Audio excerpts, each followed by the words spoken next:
Hello everybody. I decided to just do a little impromptu vlog. I'm back at home in my home house. For anyone who doesn't know, and I've kind of overshared quite a lot on Instagram. I went in for a appendectomy on Friday, and today is Thursday, so almost a week ago, and I feel so much better now.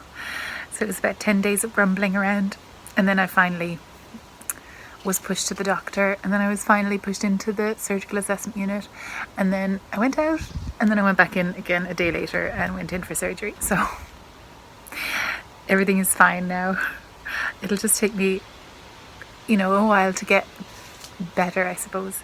But I just decided to, because things have been a bit bitty and all over the place, and I didn't manage to record a podcast because I was in hospital. I decided just to do a little vlog and just talk to you about the things that I've been working on while I've been sitting on my bottom waiting to get better, as well as eating gorgeous cakes. This is a treat because I filled out all of my forms and all of my sick leave stuff and everything that I had to get the brain space to sort out. And I don't know, but it takes me I've only been under general anaesthetic once, and I think it just takes a long time to come out of that, way past the couple of days that you're in hospital, Anyway, so Mum celebrated by bringing me to this amazing vegan restaurant called, oh fudge, that's not the name of it. I've forgotten to do the thing that I wanted to do back there. So I have to think back. Oh, God's sake. So let me show you what I'm working on. I'm working on I'll just leave it for a moment. Oh, so annoying. I might just not do that and just carry on. Sure, whatever.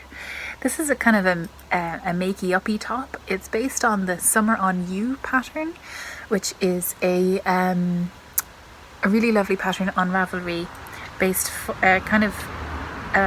on kind of linen-y, summery tops.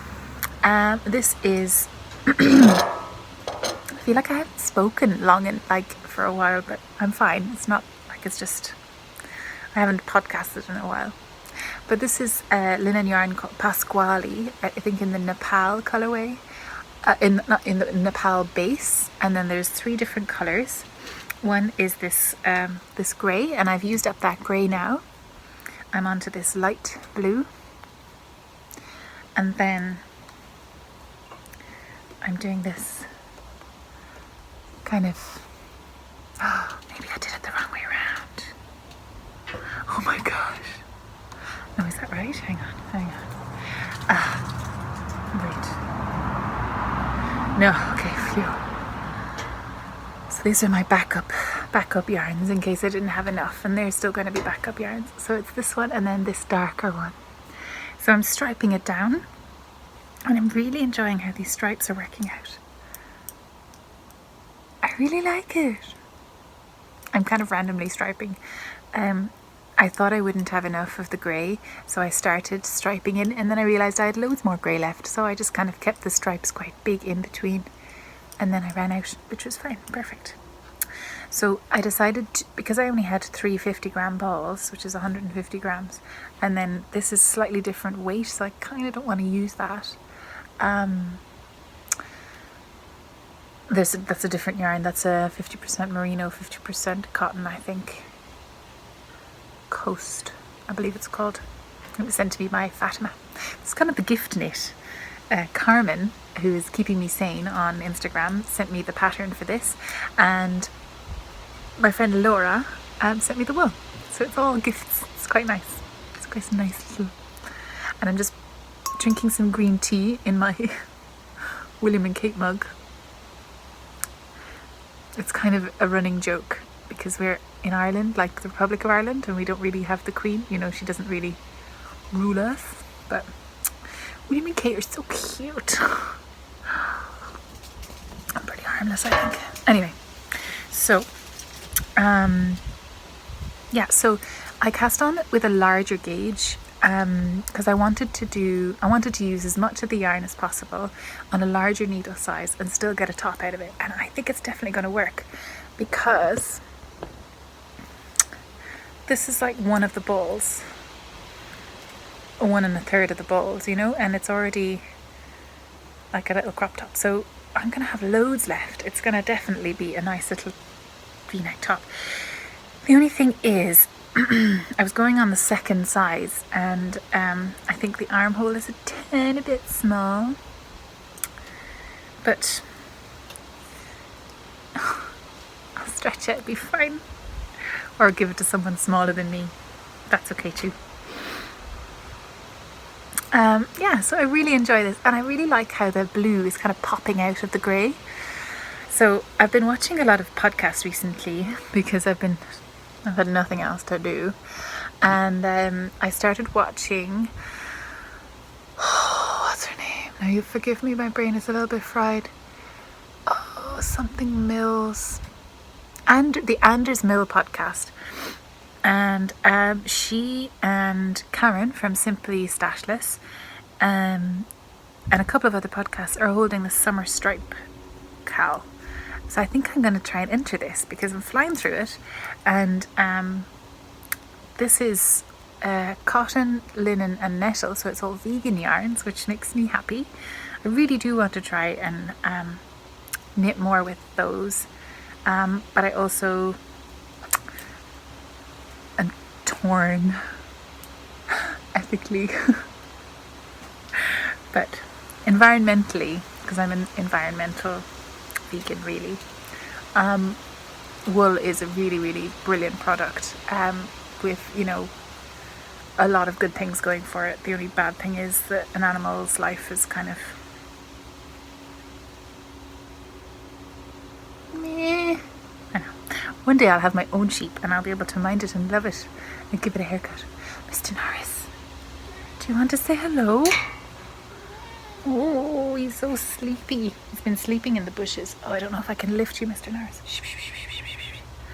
Where have you gone? I can't reach you behind me. Why do you always do that? He'll meow and meow and meow. Oh, I just want to show you this bag. Okay, it's like covered in fluff, but it doesn't show up on screen. That's great. I got this from Bad Anna's in Vancouver when I went to stay with Shannon and when I met Elise and Laura. Hi Laura, do you like my water lily? That's what I'm wearing. Me and Laura were like commiserating over the water lily, but it turned out so wonderful and even my mum likes it. But this is so cute. Knit fast, dye warm. She had them printed up for her. So this is where this project is living. Love it. And there's a little Long Way Homestead is the oh my god, I still have the price tag on it. Oh, that's hilarious. Long Way Homestead project bag. So funny. Mr. Norris, why are you sitting over there? Your fans await. Anyway, so I thought while I was here at home, I would show you around the garden. If I can manage to stand for that long, but it's fine. I think I'm having a good day today. So just one more sip of fortifying green tea and then we'll get started. You ready? Let's go. I was just sitting over there a moment ago, podcasting to you all, and there's always a huge bunch of beautiful flowers outside this door. And these ones are our current favourites. Now, I don't know anything about flowers, but oh, they're so, so beautiful. I'm in search of a yarn of this shade, please. Lovely. And my dad got this massive grill, and I don't know how to use it, and it's scary. I love these cast iron table and chairs. It's just beautiful. We've got some beautiful fuchsias over here, which I like to do this. So satisfying. We used to have rose bushes. This is the only rose bush we have left, but we used to have rose bush there and over there. And there's Dad coming in. So over here is the sunroom, and this section out here is the Cologne Railway. And there's actually a hot tub in there which we use after we go swimming in the river for emergency health purposes. You know the way it is, and it actually rolls out here, and on a clear sunny night it's gorgeous. I previously did a podcast sitting here, and you saw this image in the back. This stone actually is a quite famous stone. It's Liscannor stone, which is, I don't know, quite pretty. So we'll go into one of my secret gardens. Oh, the little birdie. Little birdie's living in there. I don't know if they're still there. I don't think so, but there was a couple of families in there. But Dad is just on the lawn, so everything looks super, super lovely. What a great time to do a podcast. So this is our swing, and this used to be the most famous thing when we were kids. So it's a centrifugal force swing. But I think it's actually going to be consigned to the dangerous pile. But it swings around, and the more weight you have on either side, the farther out you go and the faster you go. I don't know. I'll never be able to do that again. So this was a really, really lovely secret lawn. You had really high beech trees so people couldn't see. These trees over here, I remember Dad made a big deal out of them. They were yew trees, and yew trees are one of the oldest living trees in Ireland, apparently. Really old and gnarled. So this is what the house looks like from this direction. Now, what I might try and do is sneak across. Sneak through the bushes. Is that a safe way? Probably not. Is that a safe way? I don't know. I'm trapped. Oh yeah, I'll go through here. Secret. I used to hide in here and just pretend. It's great. Now, this is the front gate, and there used to be a really big tree house up there. Big tree house that is now the chicken shed, so you'll see that in a moment. But we used to actually, if you can see this window up here, there used to be a pulley system between that room and the tree house, and it never worked. I think it worked once. Anyway. So yeah, this is around the front of the house. So this is the shared field with my neighbours and my neighbour's ceramic studio, and we have some blueberries over here, which are little bloody birds. Mum has tried to hang the most dangly, sparkly things to scare them away, but nothing scares them away. So they were full to the brim. Oh, there's one. Yes, I think that's my first one. The bloody birds keep taking them. Oh, they're gorgeous, Dad. There's one.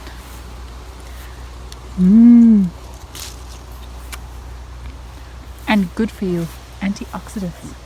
But they're so expensive in the shops, aren't they? Oh, that's the good stuff right there. So, Mr. Norris, he's keeping an eye on me. Nurse Norris, keeping track. Also, I gave him a bit of ham earlier, so I was expecting more.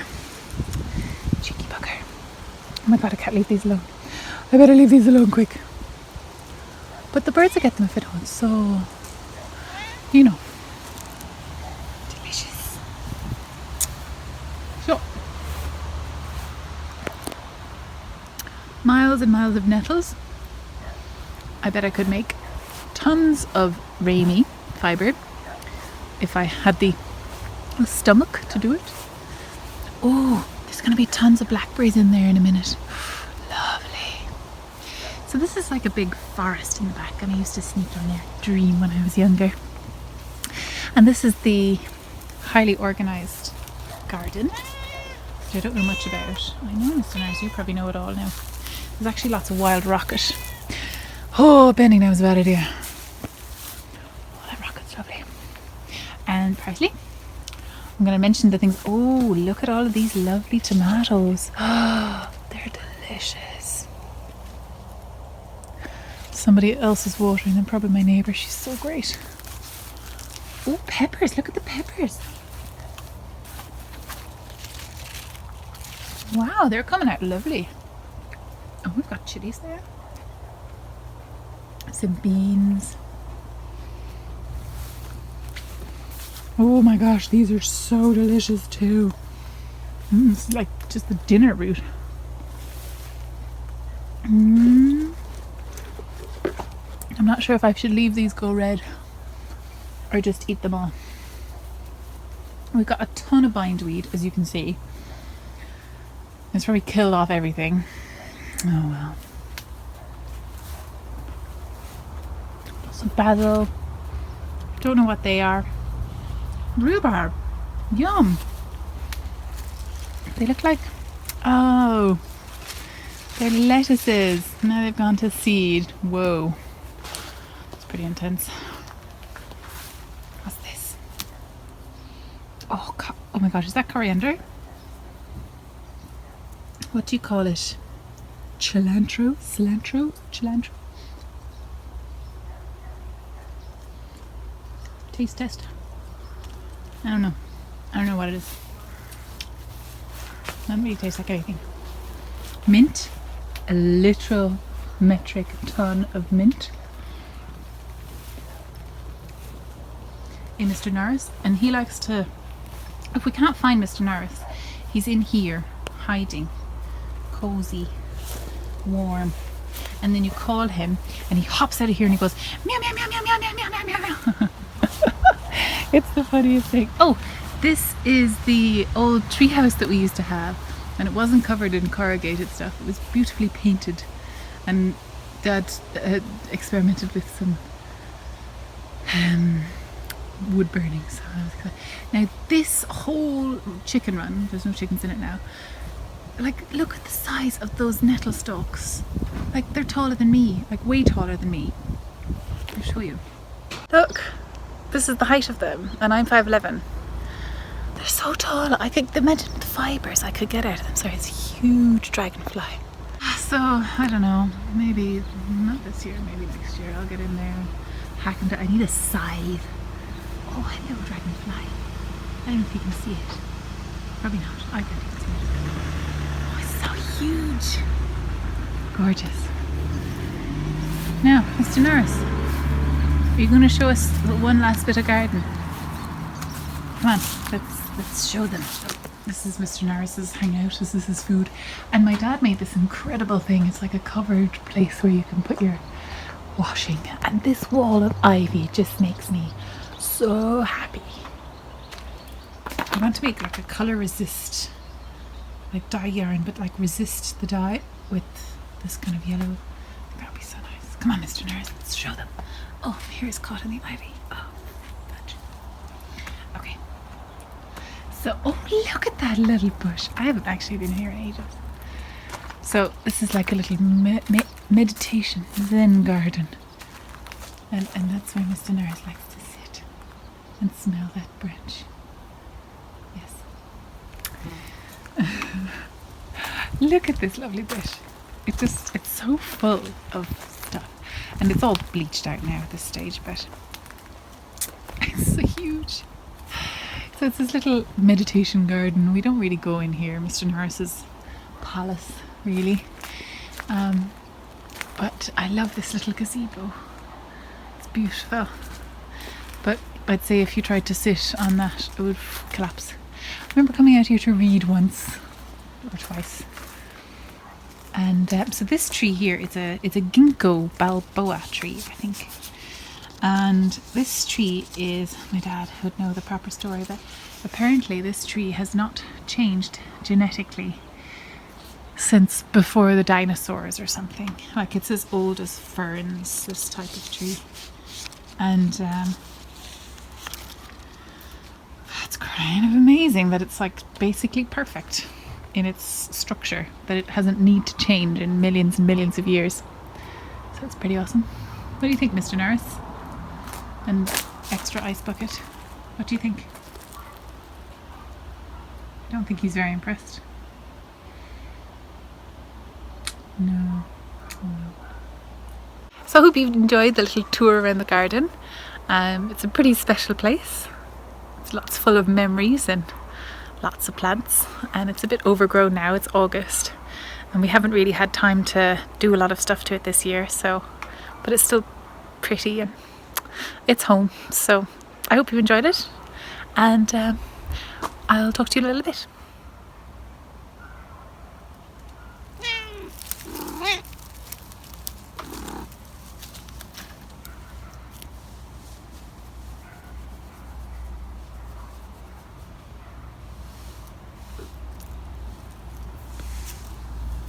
No. Do you love me, Mr. Norris? You also love that tree. And anything you can rub your head off of. I get it. I get it. Yeah.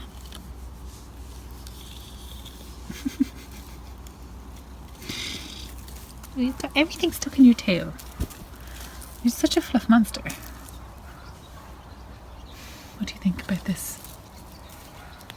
Yeah?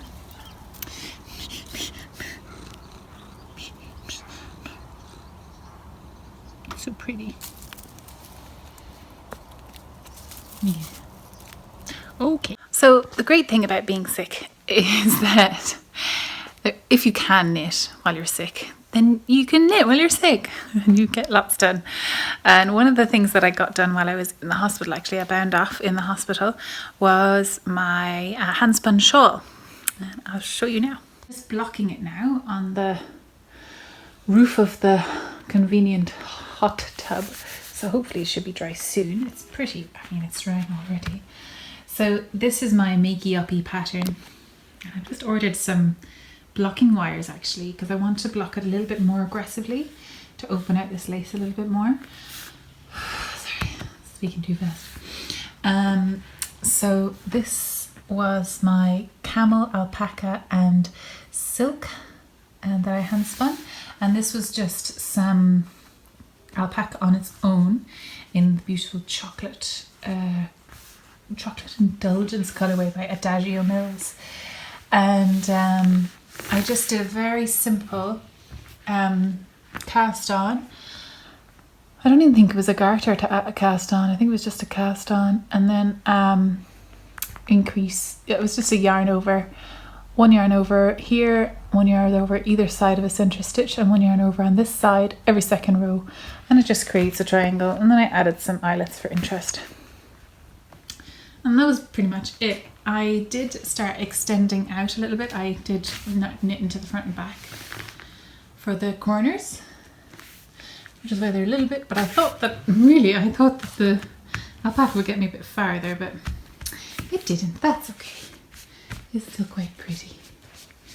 So, it's quite nice. I like it. So hopefully it'll be dry soon. Now, I'm going to go out and have a little sit down. I'm a little bit wrecked, I'm not gonna lie, but yeah. So I hope you enjoyed that. I don't know if I'm going to be adding any more, but I want to say thank you so much to everyone who has wished me well and wished me good healing thoughts, because it's obviously worked. Thank you so much. It's almost a week since I had the surgery, and I'm walking and I am upright. And I haven't had to lie down yet in 4 hours, so that's exciting and wonderful. So, gosh, thank goodness. So, I hope that you're getting on well. I hope that if you're having any medical challenges or any difficulty in your life, that it passes super soon. And my thoughts are with you as well, because honestly, that stuff helps, man. Thank you so much. Lots of love. Bye.